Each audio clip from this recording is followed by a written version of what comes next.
The truth is, all society's problem can be traced back to one thing: men. We caused all these problems. What happened, America? Where did we go wrong? The truth, the unadulterated truth, whether or not you believe it, is completely irrelevant. The truth is self-evident. Now, why is the truth so important, you might ask? Because it's the bedrock of freedom. Without it, we can't have law, we can't have order, and we certainly can't have a fair justice system. But if we look around at society today, we see chaos, we see injustice, we see confusion, and frankly, a complete breakdown of what we used to call common sense. What happened, America? Where did we go wrong? Is this karma for all the bad things that we've been doing to other people's countries? How is it that we don't know what a woman is, America? What is a woman? Well, I've come to a brutal realization. The truth is, all society's problem can be traced back to one thing: men. We caused all these problems, especially with men. Now, feminists, calm down. It's not what you're thinking. I know this is a bold statement, especially coming from me, for those of you that know me, but hear me out. Men were designated to lead their families, to lead their communities, and yes, to lead their nations. But when strong, righteous men step aside, when they leave leadership to weak men, society breaks down and falls apart. And what happens when the right kind of leadership disappears? Every single problem you can think of starts to emerge. Crime emerges, juvenile delinquency, murder, corruption, bribery, scams, even ideology starts popping up. According to Vivek Ramaswamy, if you have a hole the size of God in your heart, something else will fill it. We now see religions like transgenderism, homosexuality, climatism, tribalism, globalism, LGBTQism, Zelenskyism, and all of it can be traced back to men. It's fathers, brothers, and uncles who were either too weak or too careless or too scared to stand up for what is right.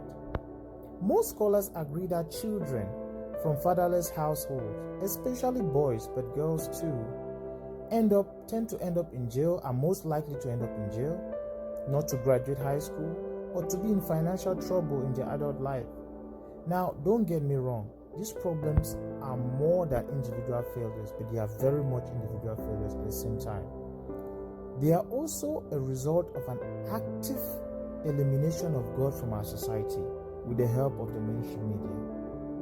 We lost our moral compass.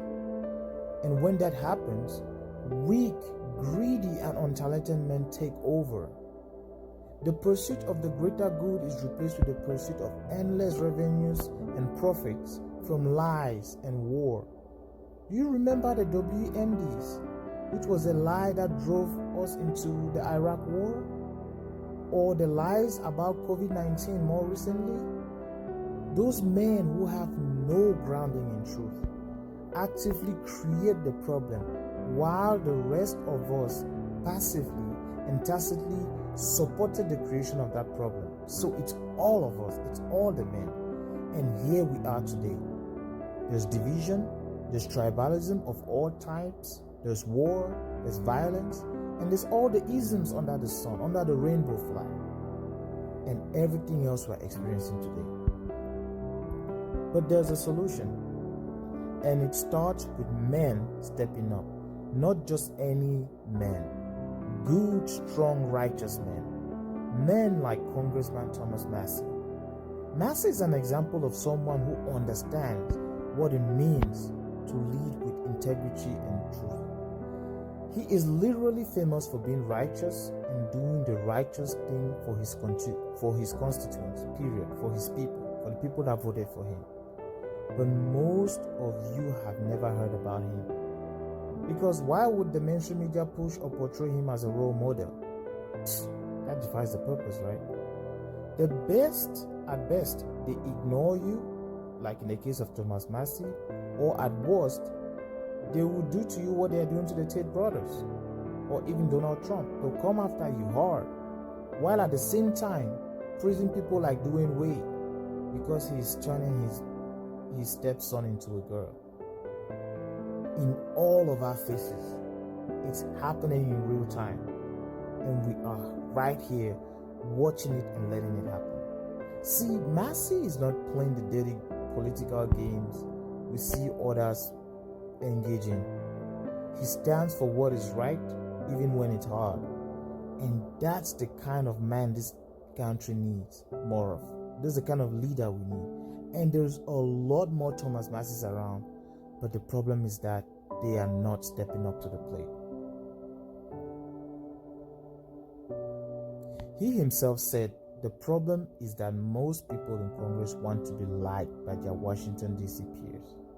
Unlike him, the only people you should care that like you are the people that voted you into that seat. Because if that calculus changes, everything else goes out the window.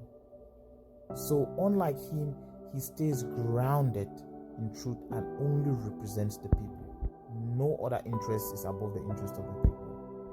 Yes, politics is a dirty game. I'll be the first to admit. And many politicians might be the worst among us. They tend to be nowadays. But here's the good news. The people of this land still have the power. You and I, the good people of this country, have the responsibility to step up and vote for what is in our best interest. That is true for everybody, for our families, for our communities, and for our values. But voting alone isn't enough. We need to become the leaders we are crying out for. Be the change you're looking for. So why is the truth so important? Because without it, we are lost. But when we cling on to the truth, when strong men stand up for what is right, there's hope. Not just for ourselves, but for the future of our entire society. Let's be those men today. It starts with seeking and speaking the truth. The truth about yourself, the truth about your household, the truth about the policies, the truth about war, the truth about money in politics, the truth about foreign influence in domestic politics, the truth about immigration, the truth about God, the truth about everything. Speak the truth.